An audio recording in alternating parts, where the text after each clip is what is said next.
Morning students, मैं आपको अपने यूट्यूब चैनल में स्वागत करता हूं। Class 7 acid bases and salts video part 3 में आपका स्वागत है।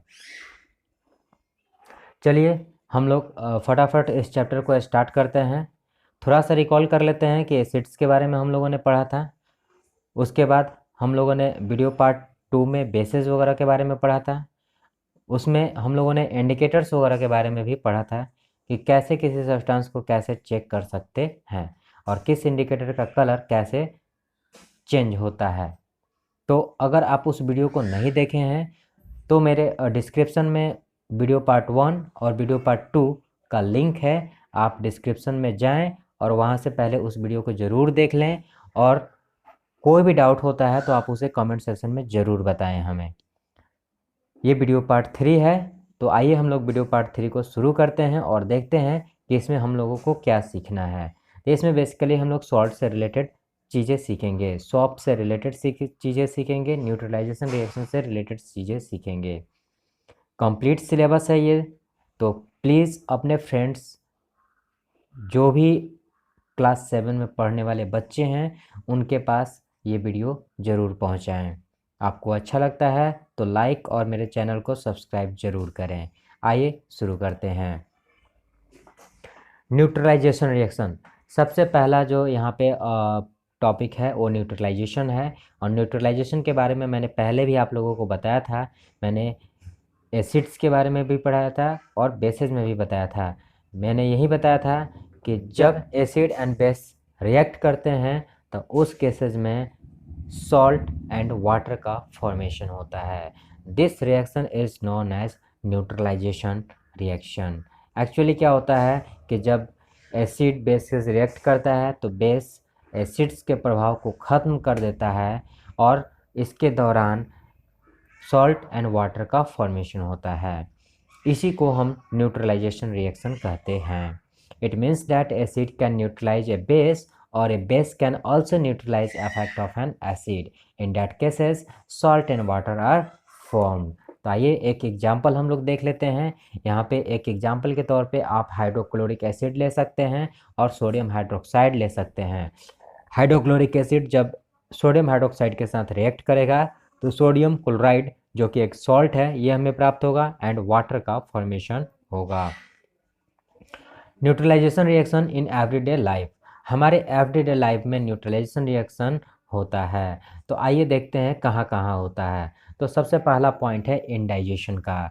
तो जब भी हम लोग खाते हैं खाना, उस समय जब एसिडिटी होती है हमारे पेट में, तो वह एक्चुअली एसिडिटी वह हाइड्रोक्लोरिक के एक्सेस रिलीज होने के वजह से होती है। तो क्या हम उसको कैसे ठीक कर सकते हैं? तो हम उसे ठीक करने के लिए मैग्नीशियम हाइड्रोक्साइड का इस्तेमाल कर सकते हैं as antacid to reduce the effect of acid which is produced in our stomach. दूसरा हमारे पास है एंट और इंसेक्ट बाइट। आपने देखा होगा कि कोई चींटी आपको काटती है तो आपको दर्द होता है। यह दर्द उसके बाइट में मौजूद फॉर्मिक एसिड के वजह से होता है, और आप उससे राहत पाना चाहते हैं तो उस केसेस में आप बेकिंग सोडा का इस्तेमाल वहाँ पे कर सकते हैं। उसके अलावा जिंक कार्बोनेट भी आप वहाँ पे यूज कर सकते हैं। सॉइल ट्रीटमेंट, देखिए सॉइल जो है या तो बेसिक हो जाता है या फिर कभी एसिडिक हो जाता है। तो यदि उसमें बेसिक प्रवृत्ति बेसिक नेचर का सॉइल हो जाता है तो उस केसेस में हम ऑर्गेनिक मैटर का इस्तेमाल करके उसको ट्रीट करते हैं, यानी उसको फिर न्यूट्रलाइज कर देते हैं। किसको? बेस के प्रभाव को, ताकि फिर हम उसमें कोई नई क्रॉप्स को प्लांट कर सकें। यदि आपका जो सॉइल है वह एसिडिक है तो उस केसेस में हम लोग क्विक लाइम स्लैग्ड लाइम का इस्तेमाल करते हैं। क्योंकि एसिडिक होता है तो क्विक लाइम यहाँ पे बेसिक होता है, क्विक लाइम एसिडिक प्रभाव को ख़त्म कर देता है। इस तरह से हम ये न्यूट्रलाइजेशन रिएक्शंस को हम लोगों ने देखा कि कहाँ कहाँ यूज होता है। आइए हम लोग अब देखते हैं सॉल्ट्स के बारे में। सॉल्ट्स एक कंपाउंड है और इसका फॉर्मेशन न्यूट्रलाइजेशन रिएक्शन के दौरान होता है। Neutralisation reaction when a base is reacted to acid to form salt and water.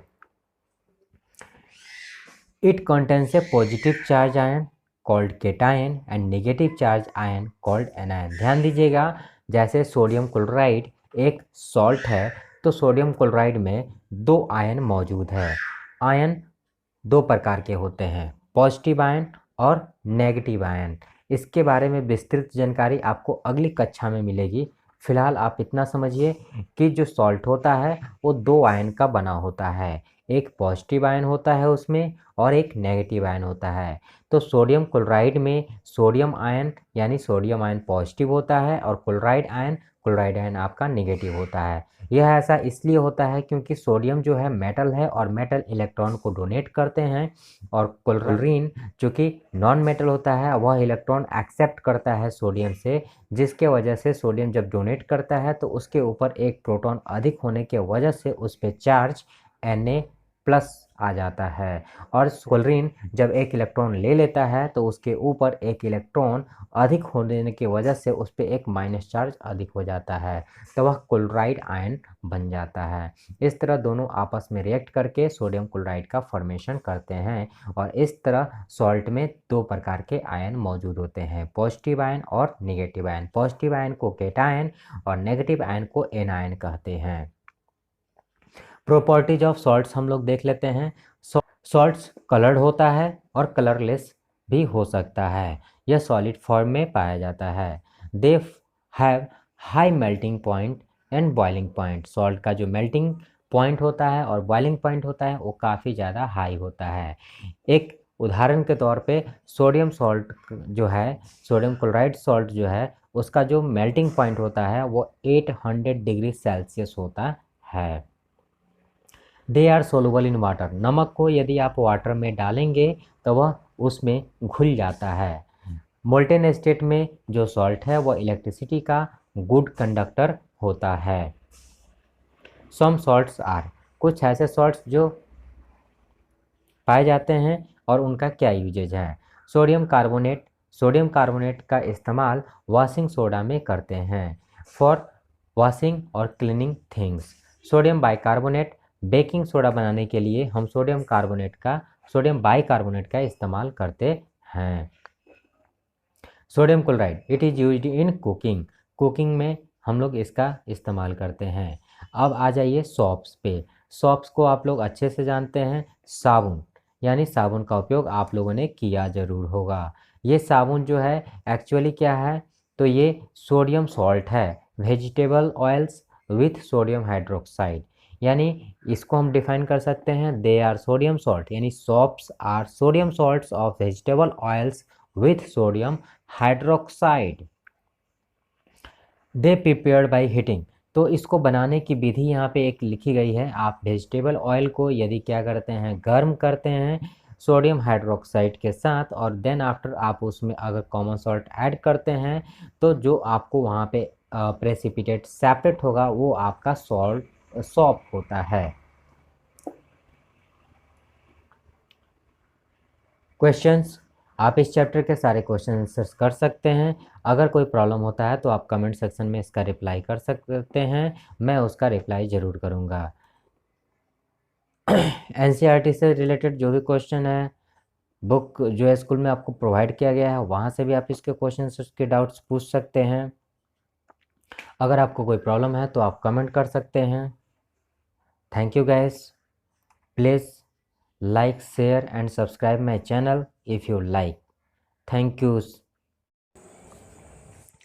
Acid, bases and salts के 3 पार्ट्स थे, पार्ट 1, पार्ट 2, पार्ट 3। ये तीनों पार्ट्स कंप्लीट हो चुके हैं। जो भी डाउट्स है आप कमेंट सेक्शन में कर सकते हैं।